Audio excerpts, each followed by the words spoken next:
오늘 하나님의 시선이라는 제목으로 함께 말씀을 나누도록 하겠습니다. 여러분, 한 주간 어떻게 사셨습니까? 한 주간 어떠한 대화들을 하셨습니까? 어떠한 대화들? 대화 여러 주제들이 있잖아요.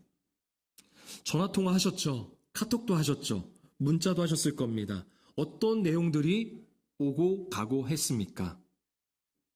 인스타그램, 페이스북, 카카오 스토리, 아니면은 카카오톡 프로필, 어떤 사진으로 바꾸셨습니까?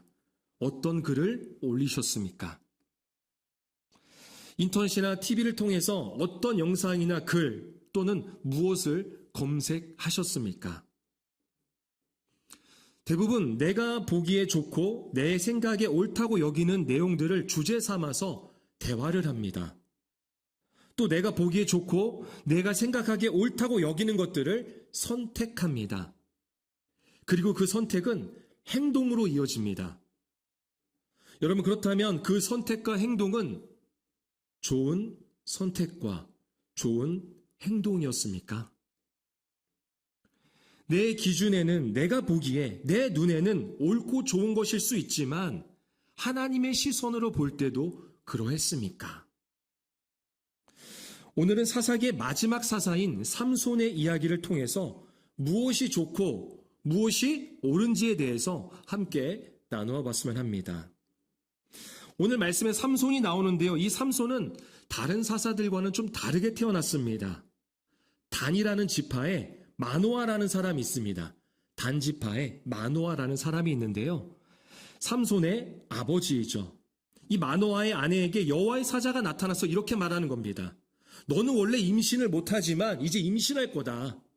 그래서 아이를 낳을 것이다 라는 거예요. 그러면서 그 태어난 아이에 대해서 나실인의 의무 규정을 소개합니다.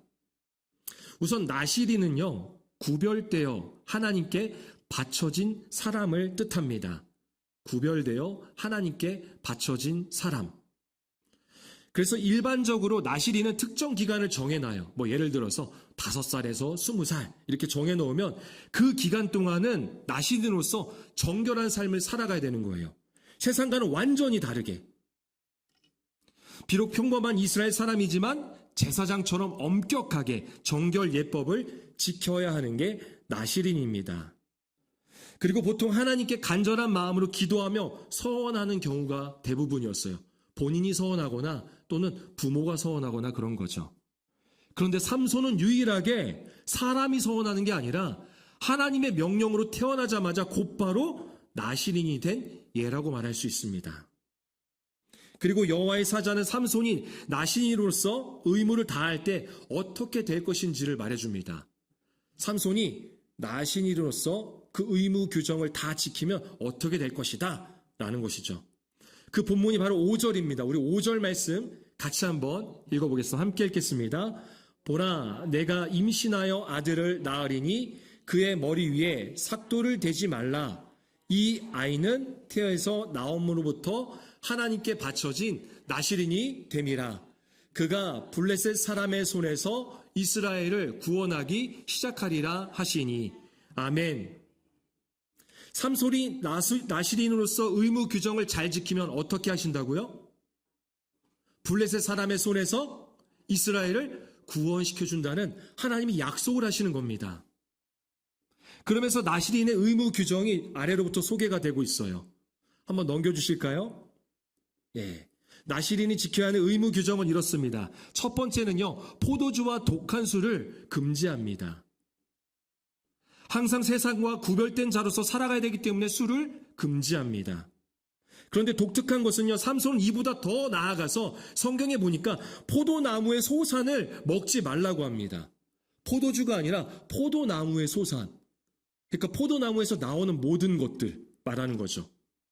행여나 포도가 발효가 돼서 술이 될 수도 있잖아요. 그래서 아예 포도즙, 그리고 포도 열매, 생포도나 건포도나 모두 먹지 말라고 명하고 있습니다. 두 번째로 머리를 깎지 말라는 겁니다. 중세 유대교에서는요, 머리를 깎지 않는 것을요, 자기 자신에게 관심을 두지 않고 오직 하나님만 생각한다라는 것을 의미를 했습니다. 머리를 깎지 않는 그 행위가요, 오직 하나님만 생각한다 라는 것을 의미했습니다.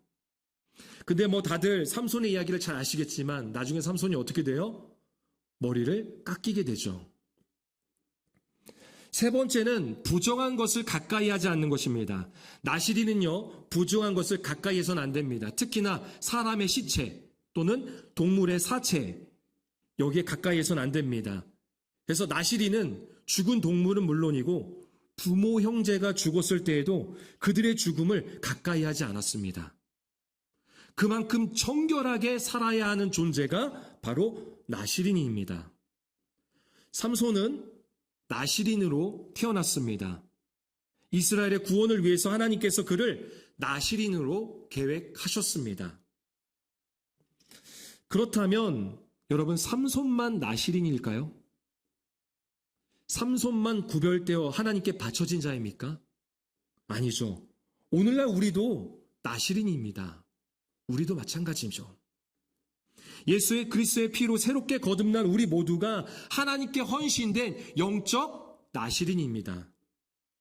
세상 속에 있지만 세상과 다른 구별된 자로서 내 생각과 내 뜻과 나의 의지로 살아갈 것이 아니라 하나님의 말씀과 하나님의 뜻에 순종하며 살아가는 삶을 사는 그러한 영적 나시린, 그게 바로 저와 여러분입니다. 포도주와 술을 입에 대지 않는다고 해서 세상과 구별될 삶을 살아가는 것이 아닙니다. 머리를 깎지 않는다고 해서 정결한 게 아니에요. 반면에 장례식에 갔다고 해서 나시린의 삶을 포기하는 것도 아닙니다. 오늘날 우리는 날마다 하나님의 시선이 나를 향하고 있음을 인식하고 하나님의 말씀과 하나님의 뜻이 나의 삶의 기준이 되어서 그렇게 살아갈 때 우리는 바로 영적 나시린으로 살아가는 것입니다. 항상 우리를 바라보시는 하나님의 시선을 기억하며 하나님이 원하시는 대로 살아가는 영적 나시린이 되기를 소망합니다. 그러면 나시린으로서 삼손이 이제 태어났습니다. 그리고 바로 이어지는 내용은요, 삼손의 유년 시절이 아닙니다. 삼손이 태어나서 이제 어떻게 살아가는지 유년 시절을 말하는 게 아니라 바로 나오는 이야기는요, 삼손의 여자 이야기입니다. 우리는 보통 삼손의 여자 하면 떠올리는 이름이 있죠. 뭐죠? 예, 그 이름 들릴라. 맞습니다. 삼손과 들릴라, 드릴라라고도 하죠. 너무나도 유명한 이야기입니다. 하지만 삼손에게는요, 들릴라만 있었던 게 아닙니다. 여인이 한 명만 있었던 게 아니에요. 삼손에게는 들릴라 이전에 이름을 알지 못하는 블레셋 여인이 있었고요. 또 사사가 된 이후에도 기생들을 쫓아다녔습니다. 사실 사사기에 소개되는 모든 사사 중에 가장 최악의 사사가 바로 이 삼손입니다. 어쨌거나 14장에 넘어와서 보면 딥나라는 마을에 사는 이름 모를 블레셋 여인과 이 삼손이 결혼하게 되는 이야기가 나옵니다. 여러분, 사사시대는 어떤 시대죠? 사사시대, 아직 끝나지 않은 가나안 정복 전쟁의 역사입니다. 가나안을 정복하는 전쟁의 이야기가 계속 일어나야 되는 거예요. 왜요? 하나님께서 그 땅을 약속하셨잖아요. 그래서 하나님만 의지하고 하나님만 믿고 그 가나안 땅을 전쟁해서 정복해야 하는 것이 그들의 삶입니다. 그런데 전쟁은커녕 삼손은 그곳에서 한 여인과 사랑에 빠집니다. 그래서 그 블레셋 여인과 결혼하겠다는 거예요. 여러분, 삼손에게 있어서 사명이 무엇이었죠? 나시린의 규례를 잘 지켜서 그 규정을 잘 지키면 하나님이 무엇을 약속해 주셨죠? 이스라엘을 구원, 누구로부터? 블레셋의 손으로부터 구원하시겠다고 약속하셨습니다. 그게 바로 삼손에게 있어서 사명입니다. 삼손이 존재하는 목적인 거죠. 그런데 블레셋 여자에게 빠져서 결혼을 하다니 삼손은 이 사실을 부모에게 통보합니다. 아버지를 찾아가서 말하는 거예요. 저 이 결혼 허락해 주세요. 삼손의 부모님이 어떻게 했을까요? 허락했을까요? 안 하죠. 거절합니다. 말도 안 되는 거죠. 그렇다고 이 여자가 이스라엘 사람도 아닙니다. 어느 사람이라고요? 블레셋 사람입니다. 말도 안 되는 겁니다. 또 부모는 여호와의 사자 앞에서 약속을 했거든요. 죽을 때까지 이 삼손을 나실인으로 살게 하겠다고 약속을 했습니다. 그러니 이 결혼을 허락할 수가 없는 것입니다. 그러자 삼손이 아버지 마노아에게 이렇게 말합니다. 삼손이 어떻게 이야기하는지 14장 3절 말씀을 같이 한번 읽겠습니다. 함께 읽겠습니다. 그의 부모가 그에게 이르되 내 형제들의 딸들 중에나 내 백성 중에 어찌 여자가 없어서 내가 할례 받지 아니한 블레셋 사람에게 가서 아내를 맞으려 하느냐 하니 삼손이 그의 아버지에게 이르되 내가 그 여자를 좋아하오니 나를 위하여 그 여자를 데려오소서 하니라. 아버지의 거절 앞에 삼손이 말하는 거예요. 내가 그 여자를 좋아합니다. 그러니까 그 여자를 데려와서 나를 위해서 데려와서 살게 해주세요. 여러분, 이 표현이 마치 어린아이가 마트에서 장난감을 사달라고 떼쓰는 것처럼 느껴져서는 안 됩니다. 그렇게 보여요. 한글 성경으로는. 근데 그렇게 봐서는 안 됩니다. 왜냐하면 원어의 의미는 좀 다르거든요. 원어의 의미는 이런 것입니다. 아버지, 내가 그녀를 보기에 내 눈에는 그녀가 좋습니다. 내 시선으로는 그녀가 옳습니다. 라는 뜻이에요.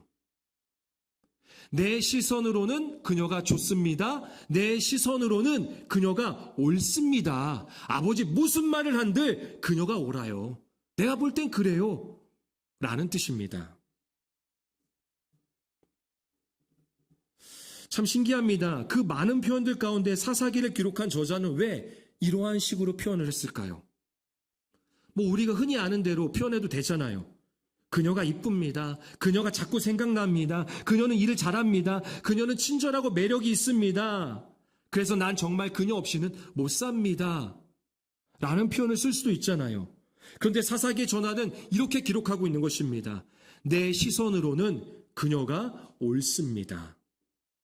내 눈에는 그녀가 좋습니다. 여러분, 이 말은요, 이러한 내용을 포함하고 있는 것입니다. 그녀의 삶의 방식이 옳아 보이고 좋아 보입니다. 그녀가 섬기는 신이 나도 좋고 나도 그 신이 옳은 것 같습니다. 또 그녀와 어울리는 블레셋 사람들, 좋은 사람들이더라고요. 그 블레셋 사람들 옳고 좋아 보입니다. 라는 뜻이 내포되어 있는 것입니다. 사랑에 빠지면 상대가 다 좋아 보일 수도 있습니다. 그러나 그 상대가 블레셋 사람이고 그 블레셋 사람들의 삶의 방식이 하나님께서 제정한 율법에서 벗어난 것이라면 굉장히 위험한 거죠. 해서는 안 되는 거죠. 삼손은 지금 상상조차 할 수 없는 말들을 하고 있는 것입니다. 여러분, 제가 지금 이 자리에서 여러분, 신천지는 옳습니다. 제가 보기에 이만희 씨는 나름 영적으로 신령한 사람입니다. 아니면 제 생각에는 JMS는 시대를 앞서가는 건전한 종교입니다. 물론 총재인 정명석 씨가 징역 17년형을 받았지만 그래도 제가 보기에는 이렇게 크게 만드는 데에는 다 그들의 뭔가 이유가 있지 않을까요? 저는 그래서 JMS가 좋더라고요. 라고 말하는 것을 여러분 상상할 수 있겠습니까? 상상할 수가 없는 거예요, 아예. 제가 만약 이 말을 진심으로 한다면 여러분의 선택의 기준이 하나님의 말씀과 뜻이 되어서 제 멱살을 자꾸 끌어내려야 됩니다. 아무리 목사를 할지라도 멱살을 자꾸 그 자리에서 끌어내려야 돼요. 왜냐? 말도 안 되고 이거는 상상조차 할 수 없는 일이기 때문입니다. 삼손의 정체성은 하나님의 백성이고 그는 다른 사람들과 달리 구별되어 하나님을 위해 살겠다고 하는 나실인입니다. 그런 그가 지금 블레셋 여자가 맞다고 합니다. 아버지 생각 틀려요. 그녀가 맞아요. 그녀가 좋아 보이고요. 그녀의 생각이 옳아요. 그 블레셋 여자의 삶의 방식이 그녀가 섬기는 신과 문화가 그 모든 것들이 옳아 보이는 것입니다. 그런데 그렇게 옳다, 좋다를 판단하는 기준이 뭐예요? 옳다, 좋다라고 판단한 삼손의 기준은 뭡니까? 바로 삼손의 눈입니다. 삼손이 보기에 그런 거예요. 삼손의 눈에는 그렇게 옳고 좋다라는 것입니다. 여러분, 사사기 전반적인 내용이 뭐라고 했죠? 이스라엘 백성이, 아니 어찌 보면은 이제는 하나님의 사사까지도 하나님의 목전에서 악을 행하고 있다라는 겁니다. 하나님의 시선에 나쁘다라는 거죠. 결국 사사기가 말하는 것은 절대적인 판단 기준이 사람의 눈이 되어서는 안 되고 오직 하나님의 시선이 되어야 된다는 것을 말해주고 있습니다. 모든 선택의 기준은 하나님의 시선으로 볼 때 옳은가 옳지 않은가, 이것이 중요합니다. 다른 사람들은 다 자기의 길을 걷고 자기의 눈에 보기 좋은 것으로 따라갑니다. 그렇게 살아갑니다. 하지만 우리는 달라야 합니다. 하나님에게 민감하고 그 윤리를 지키는 것에 예민해야 되는 것입니다. 영적 나시린으로서. 여러분, 그런데요, 그 당시에 삼손만 그랬던 게 아니에요. 당시 이스라엘 백성 모두가 그러했습니다. 팀켈러 목사님은 우상 숭배에 대해서 이렇게 정의를 합니다. 우상 숭배는 좋은 피조물들을 하나님보다 중시하여 하나님 대신하여 삼는 것이다. 만일 배우자가 믿음을 공유하지 않으면 하나님을 당신의 삶의 주변부로 밀어내고 거기에 동조하라는 압력이 거세다. 이어서 또 이렇게 말합니다. 그런 상황 속에서 자연적으로 나타나는 반응은 하나님을 모든 것에서 덜 중심에 두는 것이다. 여러분, 우상숭배가 뭐라고요? 하나님을 모든 것에서 덜 중심에 두는 거예요. 중심에 두기는 합니다. 이스라엘 백성도 하나님 안 믿었던 거 아니에요. 그들의 중심에도 있었어요. 중요한 것은 온전한 중심에 두지 않았다라는 겁니다. 가장 중심에 두지 않았다라는 거예요. 우리가 보통 1순위라고 하죠. 1순위. 요즘은 영순위라는 말도 써요. 영순위. 우상숭배는 하나님이 영순위가 아닌 상태입니다. 왜 모든 것에서 하나님을 덜 중심에 두는 걸까요? 왜 그런 우상숭배를 하는 걸까요? 하나님의 시선으로 옳은 것이 아니라 사람의 눈에 옳다고 생각하기 때문입니다. 여러분, 우상숭배가 다른 게 아닙니다. 하나님의 시선이 아닌 내 시선으로 보고 생각하고 행동하는 것이 바로 우상숭배입니다. 선택의 기준이 내가 되는 거예요. 내가 보기에는 말이야, 내가 생각하기에는 말이야, 이게 우상숭배인 거예요. 여러분, 사사기가 어떻게 끝나죠? 사사기의 마지막 절은 이렇죠. 그때 이스라엘의 왕이 없으므로 사람이 각기 자기의 소견에 옳은 대로 행하였더라. 이스라엘의 왕이 누구죠? 이스라엘의 실제 왕은 누구예요? 오직 하나님밖에 없습니다. 하나님이십니다. 그런데 왕이 없다라는 거예요. 이스라엘 백성들이 그들의 삶에서 하나님을 덜 중심에 두었다라는 겁니다. 그리고 결국은 스스로가 왕이 된 것입니다. 자기 자신이 우상이 된 거예요. 하나님도 믿지만 내 삶의 선택은 내 시선과 내 생각으로 정하고 그렇게 행동하는 것, 이것이 바로 우상 숭배입니다. 2020년 4월 14일 저는 코로나 확진 판정으로 군산, 전북 군산에 있는 군산의료원에 입원을 하였습니다. 입원을 할 때요, 2 철문을 통과해야 합니다. 그 철문은 안에서 열지 못하고 바깥에서 여는, 마치 수용소를 생각나게끔 했습니다. 그렇게 들어가서 병실에 입원을 했습니다. 당시 코로나 발생 초창기라서 뉴스에서도 나오고 또 엄청난 정죄의 시선을 받기도 했습니다. 살면서 이렇게 장기간 동안 여러 증상으로 인해서 고통스러운 시간은 처음이었던 것 같습니다. 몸이 힘드니까 영적으로 새로워져야 되겠다는 생각이 들더라고요. 그래서 결단을 했습니다. 그래, 나만의 10일짜리 수련회를 한번 가져보자. 그 당시에 10일 입원을 해야 됐거든요. 나만의 10일짜리 수련회를 가져보자. 몇 시간도 못 갔습니다.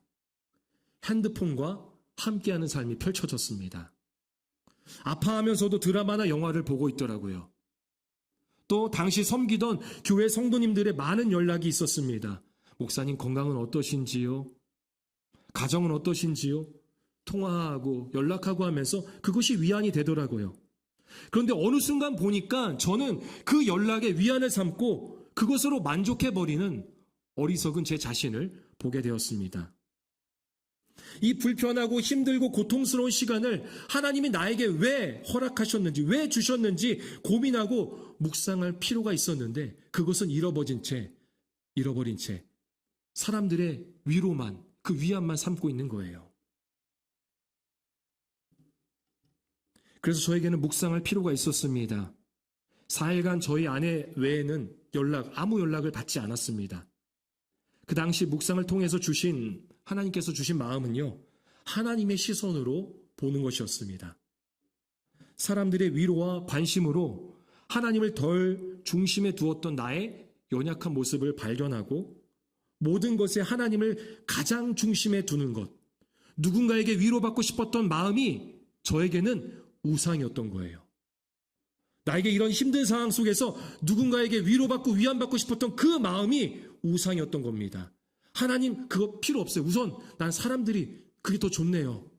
라고 했던 거죠. 여러분, 사람들로부터 얼마나 더한 위로와 관심, 도움을 받기 원하십니까? 하나님의 위로와 관심은 저버린 채 사람들의 주고받는 것으로 하나님의 은혜가 덮어지고 있진 않습니까? 아니, 때로는 그것을 은혜라고 말하고 있진 않습니까? 물론 사람들의 위로와 관심, 도움 필요합니다. 그런데 그것만으로는 만족해서는 안 됩니다.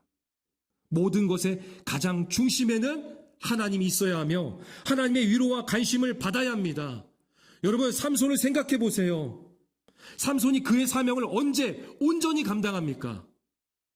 그의 생의 마지막 때 온전히 감당합니다. 블레셋 사람들에 의해서 자신의 시선으로 봤던 것을 막아버렸을 때 두 눈이 뽑혀서 결국 비로소 그는 하나님의 시선으로 바라볼 수가 있었습니다. 두 눈이 뽑혔을 때. 그리고 블레셋 사람의 손으로부터 이스라엘을 구원해내는 그런 하나님의 사사로 생을 마감하게 되죠. 여러분, 때로는 우리의 두 눈을 감아야 보이는 것들이 있습니다. 우리의 시선을 내려놔야 하나님의 시선으로 볼 수 있습니다. 우리의 생각과 뜻과 판단을 내려놓고 하나님의 말씀과 그 뜻을 기준으로 삼아서 선택하고 생각하고 또한 행동해야 됩니다. 하나님의 말씀이 안경이 돼야 돼요. 그래서 우리의 시선이 하나님의 말씀으로서 바라보는 거예요. 다 하나님의 말씀으로 비춰보고 그렇게 선택하고 그렇게 생각하고 행동할 수 있어야 됩니다. 말씀을 정리합니다. 우리가 하나님의 시선으로 우리의 사명을 어떻게 감당할 수 있을까요? 하나님의 시선으로 바라본다면 어떠한 일들이 보이게 될까요? 마태복음 5장 16절 말씀입니다. 우리 같이 한번 마태복음 5장 16절 함께 읽겠습니다. 이같이 너희 빛이 사람 앞에 비치게 하여 그들로 너희 착한 행실을 보고 하늘에 계신 너희 아버지께 영광을 돌리게 하라. 아멘. 우리에겐 하나님의 시선으로 바라볼 때 우리의 가정과 우리의 일터와 직장에서 더 나아가 이 지역에서 착한 행실을 우리가 펼쳐나갈 수 있습니다. 그것을 필요로 합니다. 그 착한 행실을 통해서 하나님께 그 하나님 아버지께 영광을 돌리는 귀한 사명을 감당할 수 있습니다. 하나님의 시선으로 바라볼 때 가능한 거예요. 나의 시선으로 바라보면 그 착한의 기준도 내가 볼 때 착한 기준이 되는 거예요. 이 착한 행실은 결국 하나님이 보실 때 선하고 착한 기준이 되어야 됩니다. 또 고린도후서 2장 15절은 이렇게 말합니다. 우리 같이 한번 마지막으로 고린도후서 2장 15절 함께 읽겠습니다. 우리는 구원받는 자들에게나 망하는 자들에게나 하나님 앞에서 그리스도의 향기니. 아멘. 우리는 구원받는 자나 망하는 자나 즉 모든 사람들에게 하나님의 시선으로 보기 좋고 옳은 그리스도의 향기가 되어야 합니다. 우리의 시선이 기준이 된다면 우리는 구원받는 사람에게만, 때로는 망하는 사람에게만 그리스도의 향기가 되려고 합니다. 그게 아니라 모든 사람에게 하려면은 하나님의 시선이 필요합니다. 그리하여서 모든 이들에게 그리스도의 향기가 되기를 축복합니다. 두 눈을 잃고 하나님의 시선을 회복했던 삼손을 통해 이스라엘이 구원을 얻은 것처럼 우리가 우리의 시선을 내려놓고 우리의 시선이 아닌 하나님의 시선을 가장 중심에 둘 때 나와 내 가정과 내 일터와 모현 지역이 구원을 얻게 될 줄로 믿습니다. 그러한 착한 행실을 통해 그리스도의 향기가 되시기를 축원합니다.